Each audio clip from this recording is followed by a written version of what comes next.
Gandang umaga po mga ka-Roger TV. Talagang pagpasensya na po ang akin talagang magiging pag-uusap ngayon. Ano po bang nangyayari sa buhay ko?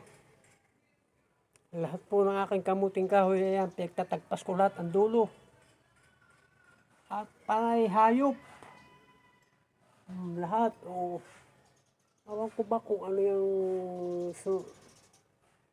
Awan ko ba kung anong dumaan sa buhay ko. Tinatawanan ko na lang po talaga. Ayan po, pati aking mga damit, puro panay, mga dumapong sakit yata yan sa aking mga kamuting kahoy. Habang ako po'y pinagtatagpas ko ang dulo lahat ng kamuting kahoy ko. Siyempre, ganito po nangyari sa aking damit. Puro na lamang puti, ayan po. Ano ba yan? Ayan.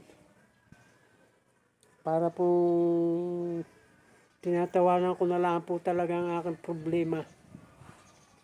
Pero ang aking dibdib ay parang napakahirap ipaliwanag ang aking nararamdaman.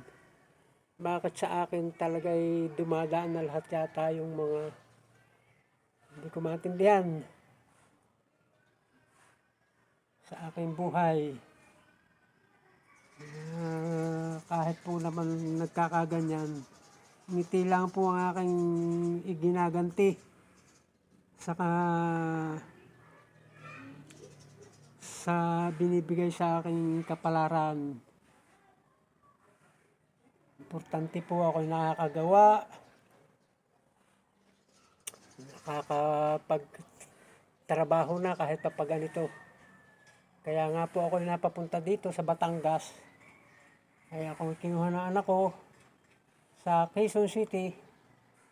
At ako nga po yung nagkasakit doon sa pag-tricycle. Matagal na pong panahon ako nagtatricycle sa Fairview. Ito po naman ang aking nararanasan dito sa aking pagtatanim. Gumanda naman ang mga tanim ko. Malago aking mga kamatisa na naipakita ko naman sa vlog yun. Marami naman akong nakukuha. Inabot naman ng walang kapresyo-persyo, kaya pinamamahiging ko na lang sa mga kalapit-bahay. Yun po, yung iba pag marami-ramihan, nabili ng padala 2 kilo, magkano lang ang kilo? 15 pesos. Kaya 15 pesos, 10 piso. Kaya ano po, tuloy-tuloy lang po, tuloy-tuloy lang. Magkaganon man kahit na medyo masakit sa dibdib, tuloy lang po ang pagtatanim.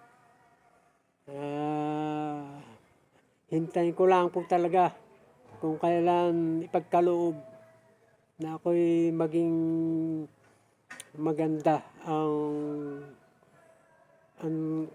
maganda o magtamasa sa mga darating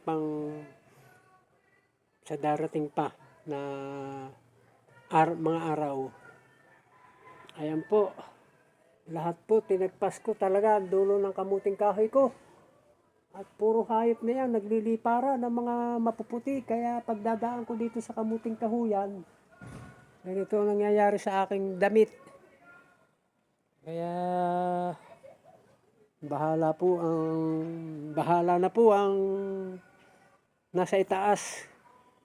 Kasi siya ang nakakaalam ng bibigay sa aking kapalaran.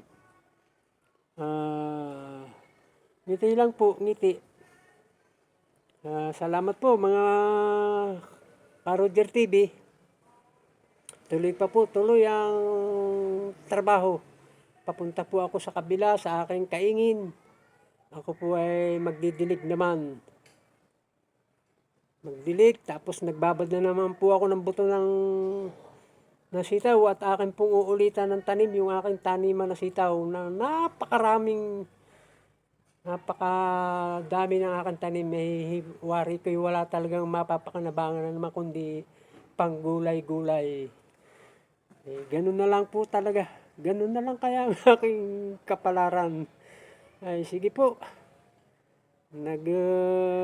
aano man, nag-aano man ang kalooban ay ngiti pa rin. Salamat po mga kabayan, pakisupport lang po ang aking maliit na channel. Yun po sana sa mga kakakita, makakarinig.